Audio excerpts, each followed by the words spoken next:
I suppose most of you have heard of Zen.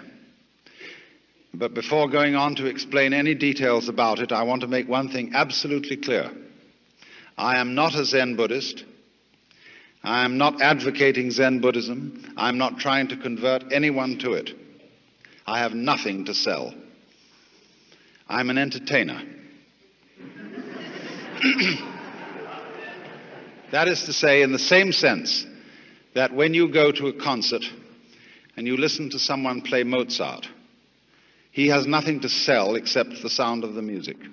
He doesn't want to convert you to anything. He doesn't want you to join an organization in favor of Mozart's music as opposed to, say, Beethoven's. And I approach you in the same spirit as a musician with his piano or a violinist with his violin. I just want you to enjoy a point of view which I enjoy. Now then, when that's been said, and I hope it's put your minds at rest, let me give you, first of all, some simple historical information. Zen is a form of Buddhism. It originated in China about 500 AD.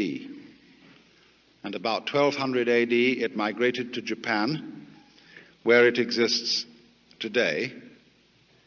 And it is it's a way of life that has had an immense influence on the arts and on the culture, the poetry and architecture of the Far East. It has lately become of enormous interest to many people in other parts of the world.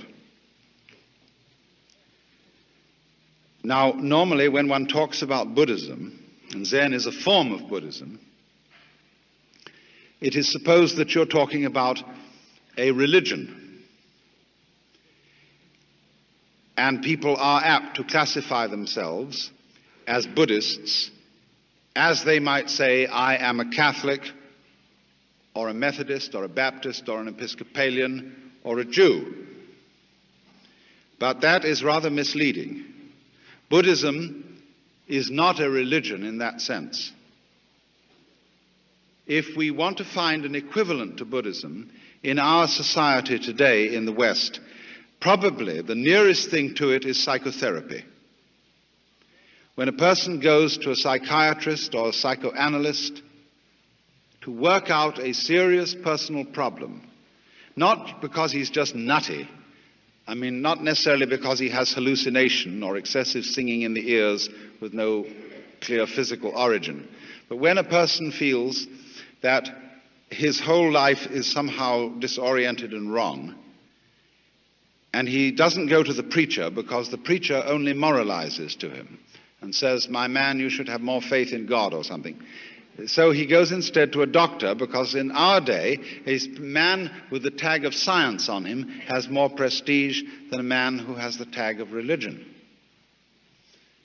And so when a psychiatrist goes to work on you, his objective is more or less to change your state of consciousness.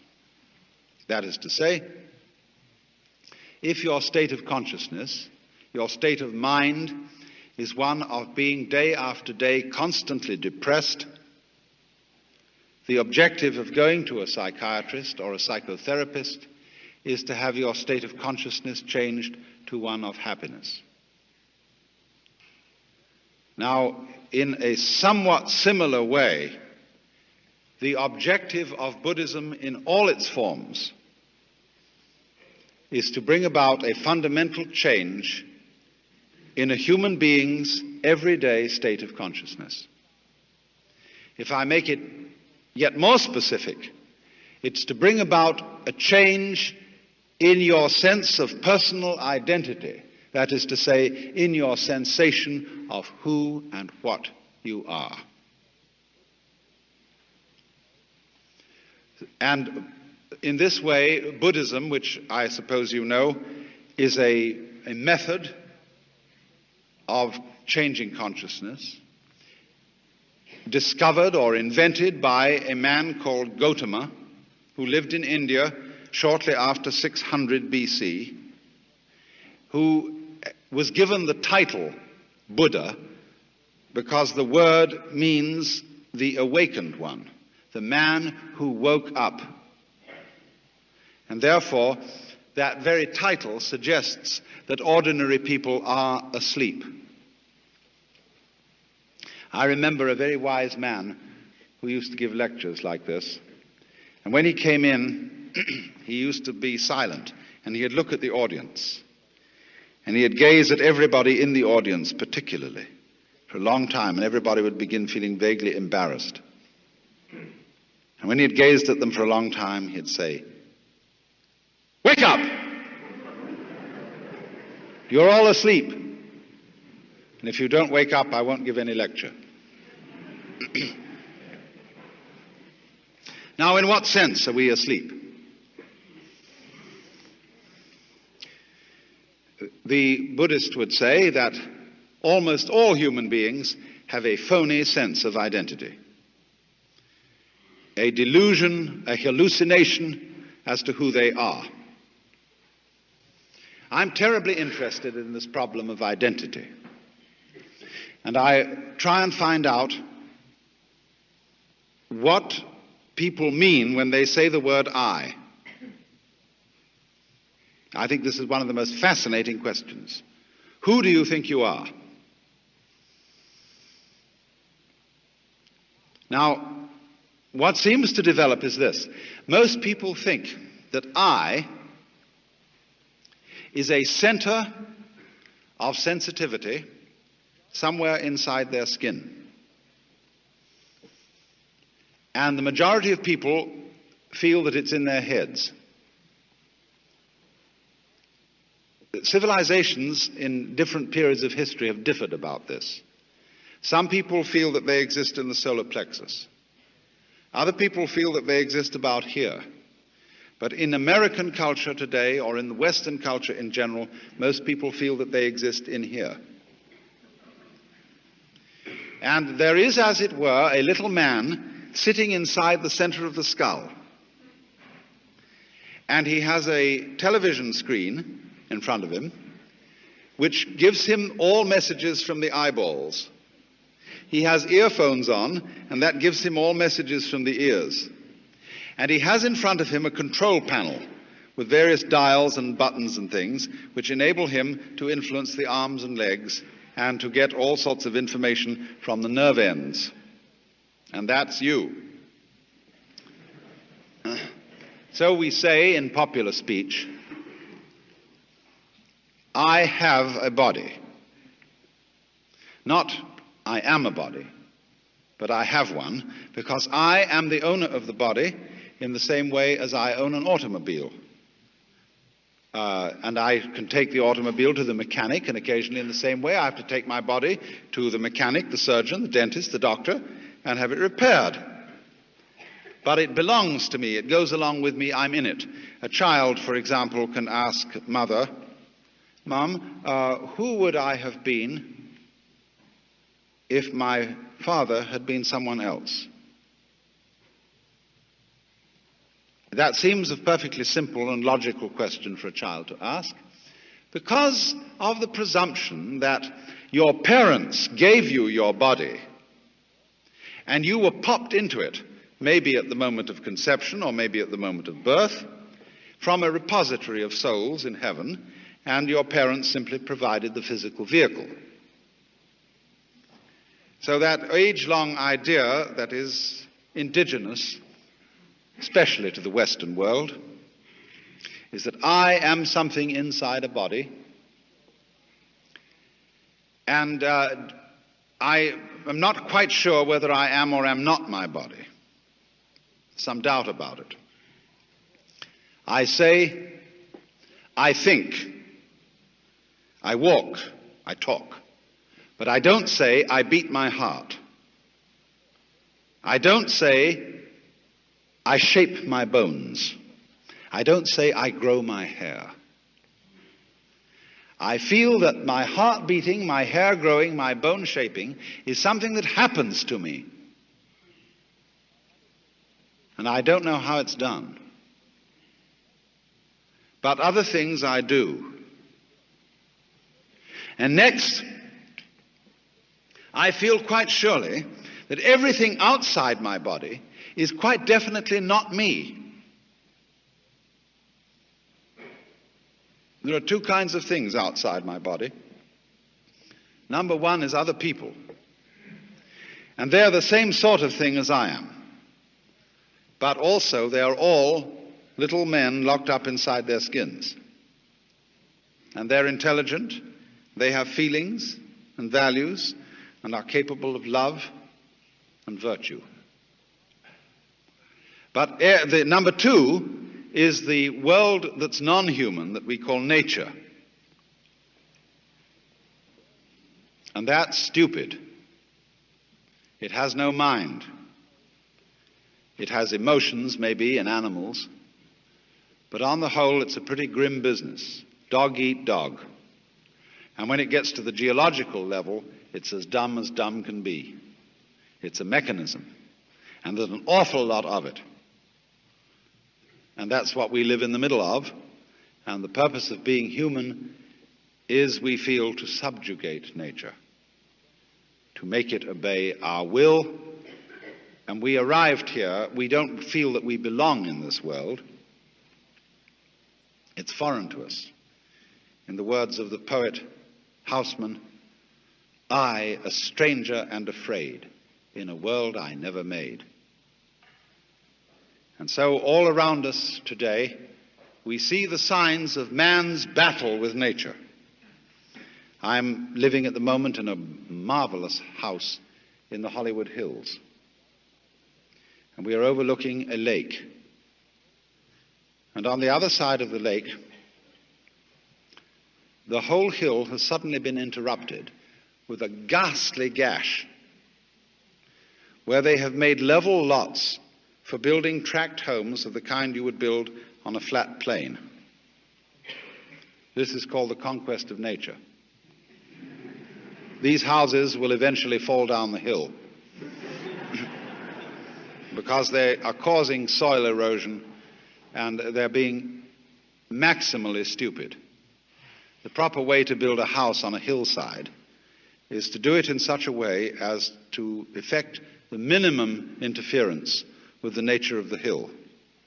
After all, the whole point of living in the hills is to live in the hills. There's no point in converting the hills into something flat and then going and living there. You can do that already on the ground. So the more people live in the hills, the more they spoil the hills, and they're just the same as people living on the flat ground. I mean, how stupid can you get? Well, anyway, this is one of the symptoms of our phony sense of identity, of our phony feeling that we are something lonely, locked up in a bag of skin, confronted with a world, an external, alien, foreign world that is not me. Now, according to certain of these great ancient philosophies like Buddhism, this sensation of being a separate, lonely individual is a hallucination. It's a hallucination brought about by various causes, the way we are brought up, being the chief of them, of course. I remember as a child, and you probably have very similar memories to mine, that all our parents were desperately interested in identifying us. Don't you remember that sometimes you went out and played with other children, and there was someone in the group of other children you admired and looked up to, and you came home imitating the mannerisms of that other child? And your mother said to you, Johnny, that's not you, that's Peter. And you felt a little bit ashamed because somehow you had let her down. She wanted you to be you, her child, and not Mrs. Jones's child, Peter.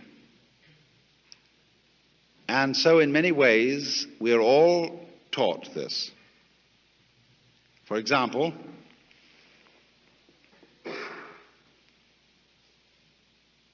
the main thing that we're all taught in childhood is that you must do that which will only be appreciated if you do it voluntarily.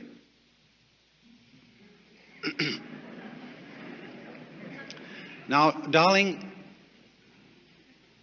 a dutiful child must love its mother. But now I don't want you to do it because I say so, but because you really want to.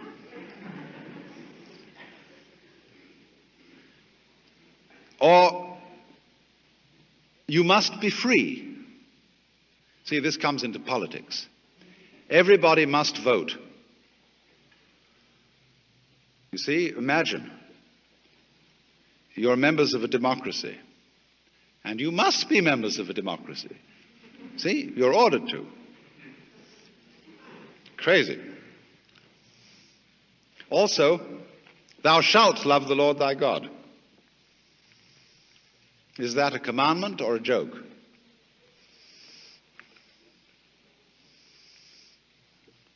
You know, if you suggest that the Lord is joking, most people in our culture are offended because they have a very moronic conception of God as a person totally devoid of humor. But the Lord is highly capable of joking, because joking is one of the most constructive things you can do. So, when you are told who you are, and that you must be free, furthermore that you must survive, you must go on living, and that becomes a kind of compulsion, you get mixed up.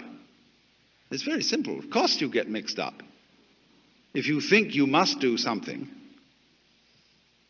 which will only be the thing required of you if you do it freely.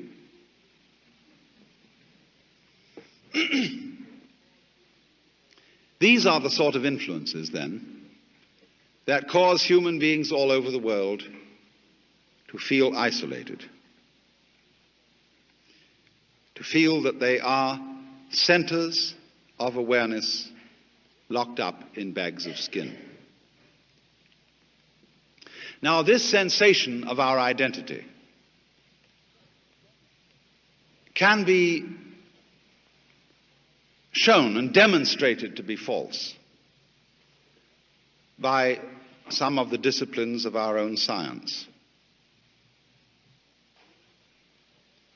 When we describe a human being or any other living organism from a scientific point of view, all that means is that we're describing it carefully. We are going to describe very carefully what a human being is and what a human being does. All right. And we find that as we go on with that description, we can't describe the human being without describing the environment.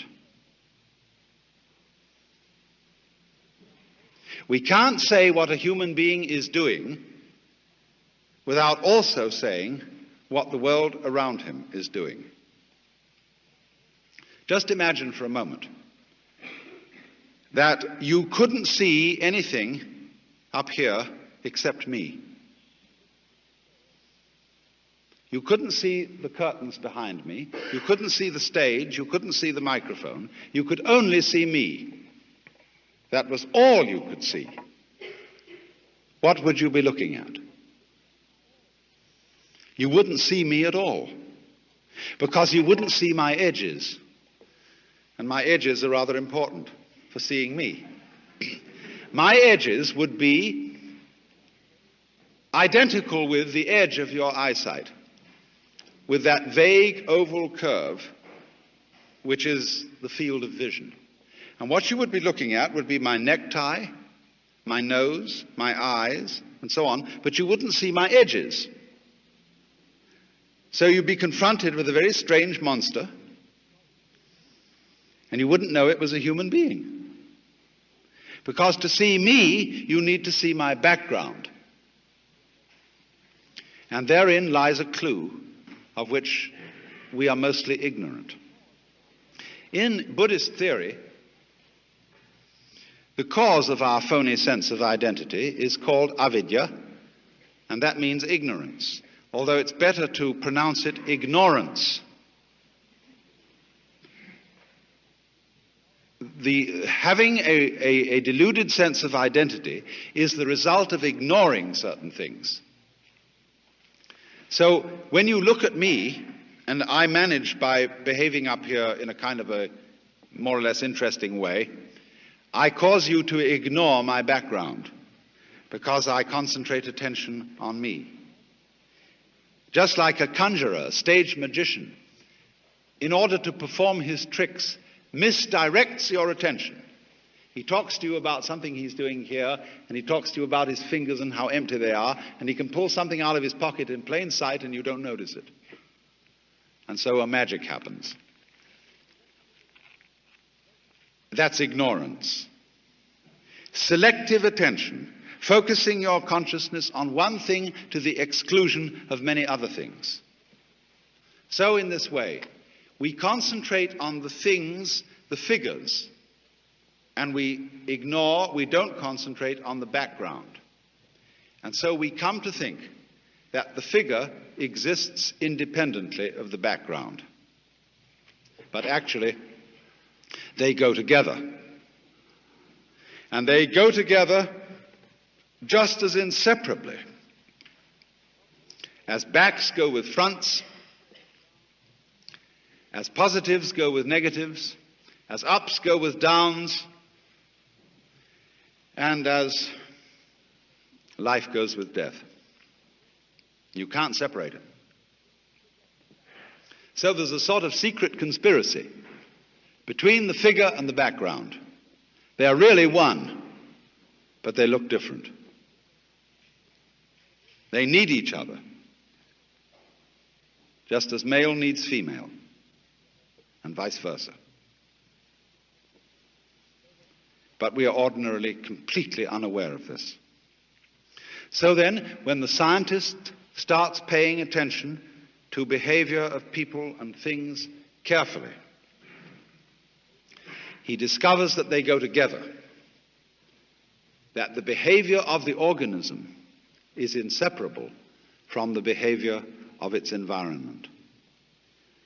So you see, if I'm to describe what I am doing, what am I doing?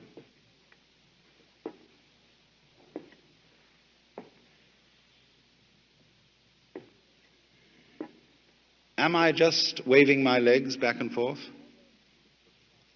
No, I'm walking.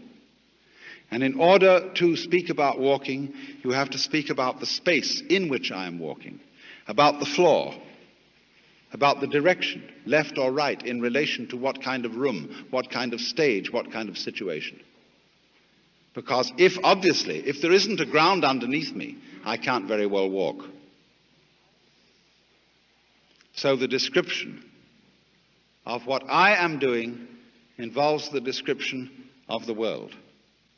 And so the biologist comes to say that what he is describing is no longer merely the organism and its behavior.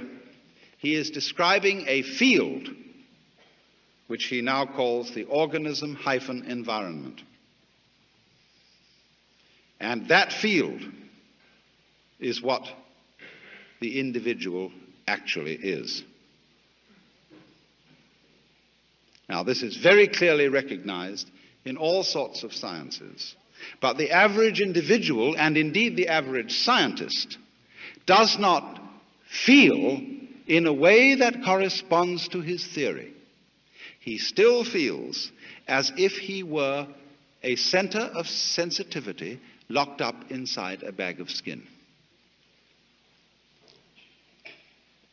The object of Buddhist discipline, or methods of psychological training, is, as it were, to turn that feeling inside out,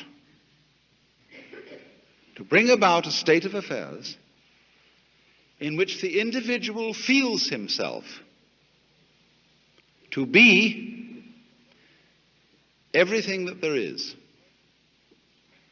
the whole cosmos, focused, expressing itself here. And you as the whole cosmos expressing itself there and there and there and there and there and so on. That what, in other words, the reality of myself fundamentally is not something inside my skin, but everything, and I mean everything, outside my skin.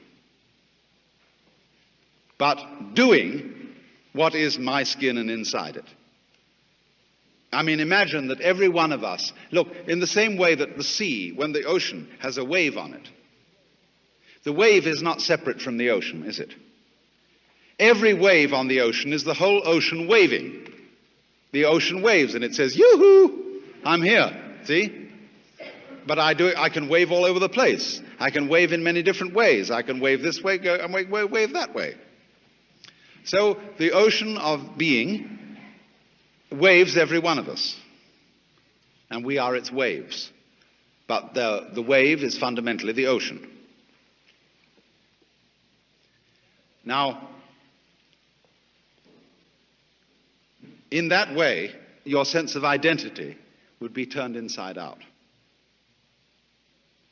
You wouldn't forget who you were. You wouldn't forget your name and address, your telephone number, your social security number, and what sort of role you're supposed to occupy in society. But you would know that this particular role that you play, this particular personality that you are, is superficial, and the real you is all that there is.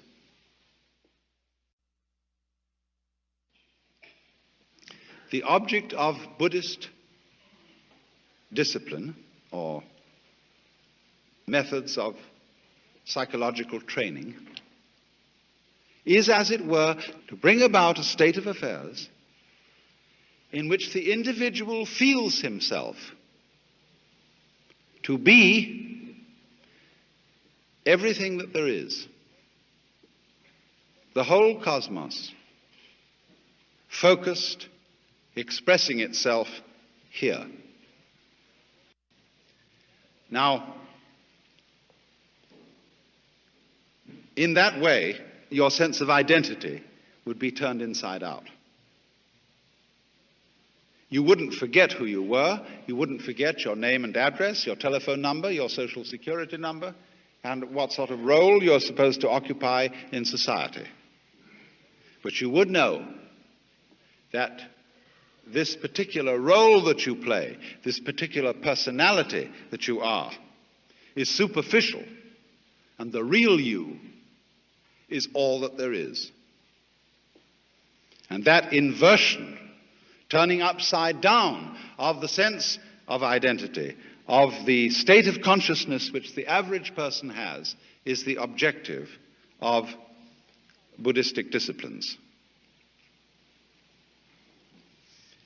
The method of teaching something in Buddhism is rather different from methods of teaching which we use in the Western world.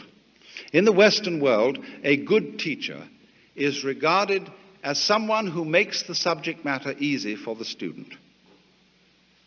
A person who explains things cleverly and clearly. So you can take a course in mathematics without tears. In the Oriental world, they have an almost exactly opposite conception, and that is that a good teacher is a person who makes you find out something for yourself. In other words, learn to swim by throwing the baby into the water. There's a story used in Zen about how a burglar taught his child to burgle. He took him one night on a burgling expedition and locked him up in a chest in the house that he was burgling and left him. And the poor little boy was all alone, locked up in the chest, and he began to think, how on earth am I going to get out? So he suddenly called out, "Fire! Fire!" And everybody began running all over the place, and they heard this shriek coming in from inside the chest, and they unlocked it, and he rushed out and shot out into the garden, And just then everybody was in hot pursuit, calling out, "Thief, thief." And he went by a well, and he picked up a rock and dropped it in the well. And everybody thought, the poor fellow has jumped into the well and committed suicide. And he got away. He got home, and his father said, "Congratulations, you have learned the art." So do you see, William Blake once said, "A fool who persists in his folly will become wise." And so the method of teaching used by these great Eastern teachers is to make fools persist in their folly, but very rigorously and very consistently and very hard. So then, if I may now, having given you the analogy, the image, let's go to the specific situation. Supposing you want to study Buddhism under a Zen master, what will happen to you? Well, first of all, let's ask the question, why would you want to do this anyway? I can make the situation fairly universal. It might not be a Zen master that you go to. It might be a Methodist minister. It might be a Catholic priest. It might be a psychoanalyst. But what's the matter with you? Why do you go?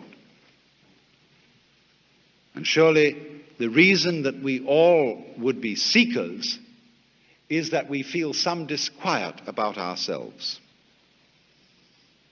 Many of us want to get rid of ourselves. We can't stand ourselves. And so we watch television and go to the movies and read mystery stories and join churches in order to forget ourselves, in order to merge with something greater than ourselves. We want to get away from this ridiculous thing locked up in a bag of skin. So I have a problem. I hurt. I suffer. I'm neurotic, or whatever it is. And one goes to the teacher and say, "My problem's me. Change me." Now, if you go to a Zen teacher, he'll say, "Well, I have nothing to teach. There is no problem. Everything's perfectly clear." And you think that one over. And you say, he's probably being cagey.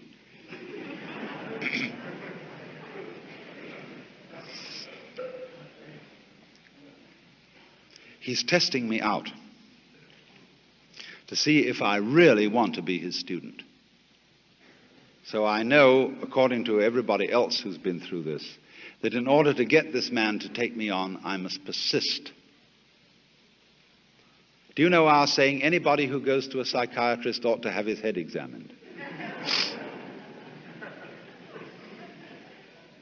There's a double take in that saying, you see.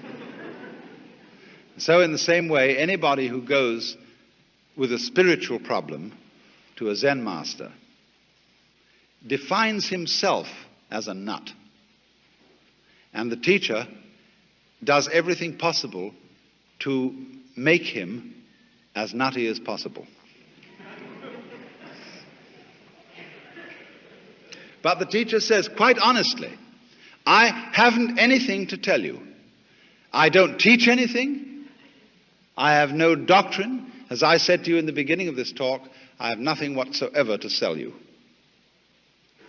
So the student thinks, my, this is very deep, because this nothing that he's talking about, this nothing that he teaches, is what they call in Buddhism shunyata. Shunyata is the Sanskrit for nothingness. And it's supposed to be the ultimate reality. But as you know, if you know anything about these doctrines, this doesn't mean real nothingness, not kind of just nothing there at all, not just blank, but it means no thingness. It's the transcendental reality behind all separate and individual things, and that's something very deep and profound. So he knows that when the teacher said, I have nothing to teach, he meant this very esoteric no thing. Well, he might also say then, if you have nothing to teach, what are all these students doing around here? And the teacher says, they are not doing anything. They're just a lot of stupid people who live here. And he knows, again, you see, the stupid doesn't mean just straight stupid. but the higher stupidity of being people who are humble and don't have intellectual pride. So, finally, the student, having gone out of his way to define himself as a damn fool, in need of help, he's absolutely worked himself into this situation. He's defined himself as a nut. And then the teacher accepts him. And the teacher says, now, I'm going to ask you a question. I want to know who you are before your father and mother conceived you. That is to say, you've come to me with a problem, and you've said, I have a problem. I want to get one up on this universe. Now, who is it that wants to get one up? I mean, who are you? Who is this thing called your ego, your soul, your I, your identity, for whom your parents provided a body? Show me that. And he says further, I'm from Missouri, and I don't want any words, I want to be shown. So the student may open his mouth to make an answer, but the teacher says, not yet. You're not ready. And he takes him back and introduces him to the chief student, all those so-called Zen monks who live together.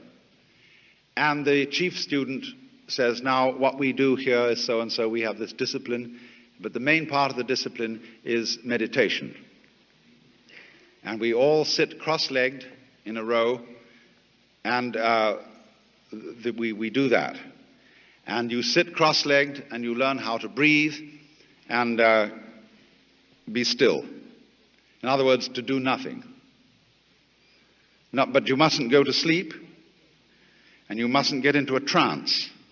You have to stay wide awake, not thinking anything, but perfectly doing nothing.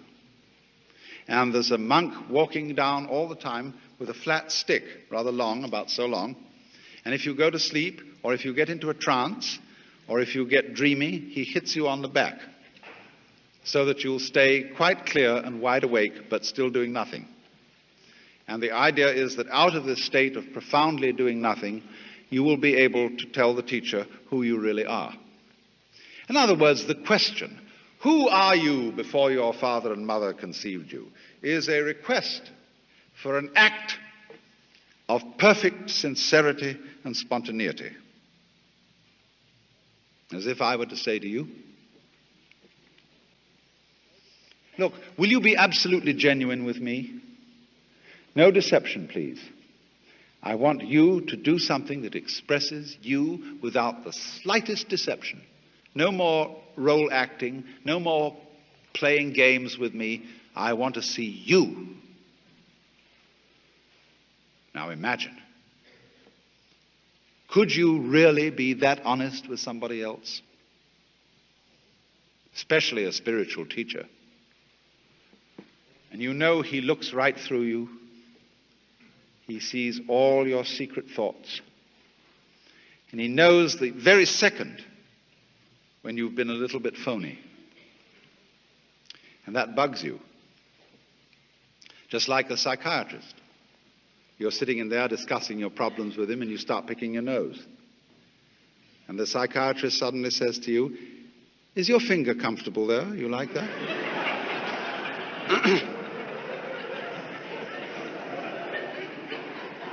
And you know your Freudian slip is showing. What do fingers symbolize? What do nostrils symbolize? Uh-oh. And then you quickly put your hand down and sort of...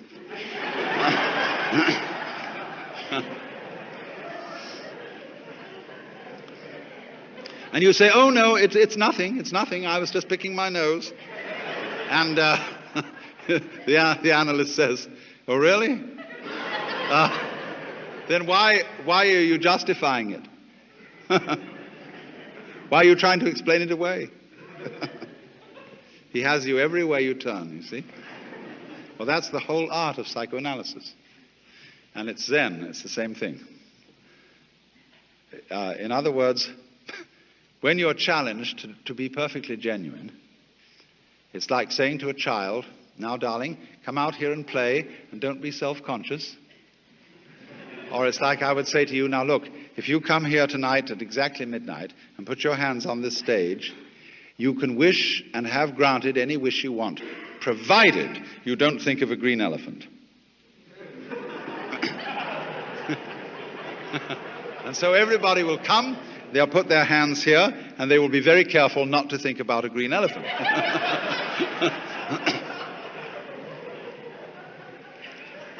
Well, now do you see the point? That everybody, if we transfer this to the dimension of spirituality, where the highest ideal is to be unselfish, to let go of oneself, when you are trying to be unselfish, you're doing it for a selfish reason. You can't be unselfish by a decision of the will any more than you can decide not to think of a green elephant. There is a story about Confucius, who one day met Lao Tzu, who was a great Chinese philosopher. And Lao Tzu said, "Sir, what is your system?"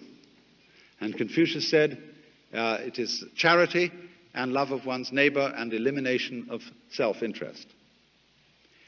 Lao Tzu said, "Stuff and nonsense. Your elimination of self is a positive manifestation of self.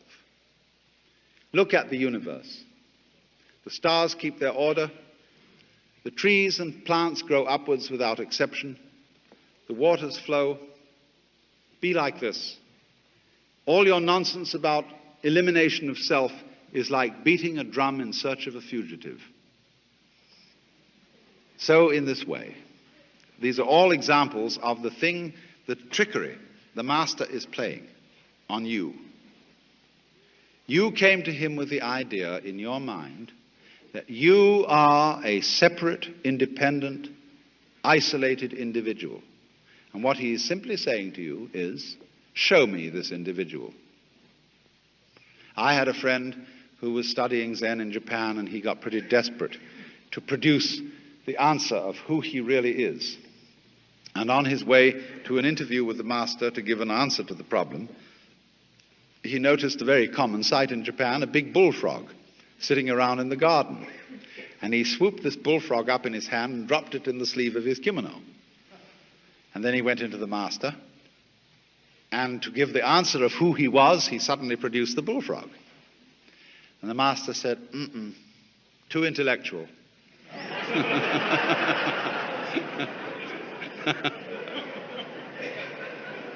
In other words, this answer is too contrived. It's too much like Zen. You've been reading too many books. It's not the genuine thing. So after a while, you see, what happens is this. When the student finds that there is absolutely no way of being his true self, not only is there no way of doing it, there is also no way of doing it by not doing it. You can't do it by doing something. You can't do it by not doing something. Let me, to make this clearer, put it into Christian terms. Thou shalt love the Lord thy God. Now, what are you going to do about that?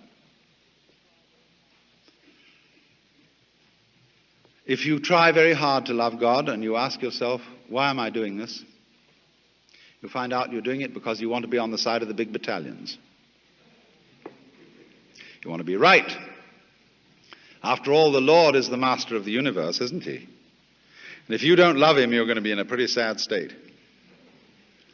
So you realize I'm loving him just because I'm afraid of what will happen to me if I don't. And then you think that's pretty lousy love, isn't it? And you think, that's a bad motivation. I wish I could change that. I wish I could love the Lord out of a genuine heart. Well, why do you want to change? See, I realize that the reason I want to have a different kind of motive is that I've got the same motive. So I say, oh, heaven's sakes, God, I'm a mess. And Will you help me out? And then he reminds you, why are you doing that? Now you're just giving up, aren't you? You're asking someone else to take over your problem. So you suddenly find, you see, you're stuck. So in this way, what is called the Zen problem, or koan, is likened to a person who swallowed a ball of red-hot iron. He can't gulp it down and he can't spit it out. Or it's like a mosquito biting an iron bull. It's the nature of a mosquito to bite, and it's the nature of an iron bull to be unbiteable. And both go on doing their thing that is their nature. And so nothing can happen. And you realize, absolutely you're up against it. Absolutely no answer to this problem. No way out. Now, what does that mean? If I can't do the right thing by doing, and if I can't do the right thing by not doing, what does it mean? It means, of course, that I, who essayed to do all this, am a hallucination. There is no independent self to be produced. There is no way at all of showing it, because it isn't there. So you recover from the illusion, and you suddenly wake up and think, oh, what a relief. And they call that satori. That's awakening, the first step in awakening. Let me try and translate this. When this kind of experience happens, you discover that what you are is no longer this sort of isolated center of action and experience locked up in your skin. That by being, the teacher has asked you to produce that thing, to show it to him genuine and naked, and you couldn't find it. So it isn't there. And when you see clearly that it isn't there, you have a new sense of identity. And you realize that what you are is, as I said, the whole world of nature doing this. Now, that's a difficult thing for many Western people, because it suggests to them a kind of fatalism. It suggests that the individual is nothing more than the puppet of cosmic forces. So in the same way, when your own inner sense of identity changes from being the separate individual to being what the entire cosmos is doing at this place, you become not a puppet, but more truly and more expressively an individual than ever. This is the same paradox which the Christian knows in the form, whosoever would save his soul shall lose it. Now, I think that this is something of very great importance to the Western world today, because we have developed an immensely powerful technology. We have stronger means of changing the physical universe than has ever existed before. How are we going to use it?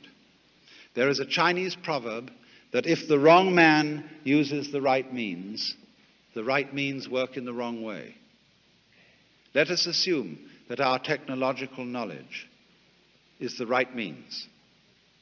What kind of people are going to use this knowledge? Are they going to be people who hate nature and feel alienated from it? Or people who love the physical world and feel that the physical world is their own personal body? an extension, the whole physical universe, right out to the galaxies, is simply one's extended body. Now, at the moment, the general attitude of our technologists who are exploring space is represented in the term the conquest of space. And they are building enormous shell-like phallic objects to go into the sky. And this is downright ridiculous, because who is going to get anywhere in a rocket? You know, it takes a terrible long time even to get to the moon. And it's going to take longer than anybody can live to get outside the solar system, just to begin with. The proper way to study space is not with rockets, but with radio astronomy. Instead of going bang, you know, with a tough fist at the sky, become more sensitive. Develop subtler senses. That's radio astronomy. And everything will come to you. Be more open. Be more receptive. And eventually you will develop an instrument that will examine a piece of rock on Mars with greater care than you could if you were holding it in your own hand. Let it come to you. But you see, this whole attitude of using technology as a method of fighting the world will succeed only in destroying the world, as we are doing with absurd and uninformed and short-sighted methods of getting rid of insect pests, of forcing our fruit and tomatoes to grow, of stripping our hills of trees, and so on, thinking that all this is some kind of progress when actually it is turning everything into a junk heap. It is said, you know, that Americans who are in the forefront of technological progress are materialists. Nothing is further from the truth. American culture is dedicated to the hatred of material and to its transformation into junk. Look at Los Angeles. Does it look as if it was made by people who loved material? It's all made out of ticky-tacky, which is a combination of plaster of Paris, paper mache, and plastic glue, and comes in any flavor. The important lesson, in other words, is technology and its powers must be handled by true materialists. And true materialists are people who love material, who cherish wood and stone and wheat and eggs and animals and, above all, the earth, and treat it with the reverence that is due to one's own body.